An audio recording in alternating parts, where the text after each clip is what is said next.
Good morning, folks. We've got a little story about space weather, slightly more important story about Earth weather, a little bit on seismicity, and a look into deep space. But let's get started over at spaceweathernews.com.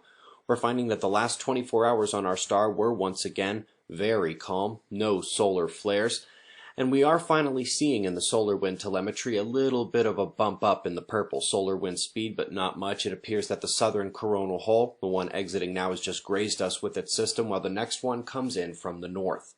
Top earthquake of the last day was right in the middle of those three we saw yesterday straddling South America.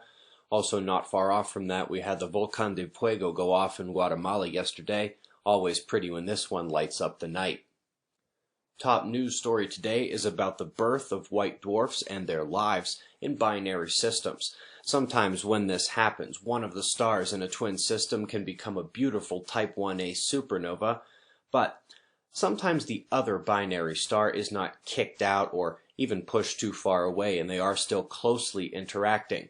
When that happens, helium can bunch up near the white dwarf star and basically cause it to have a second explosion.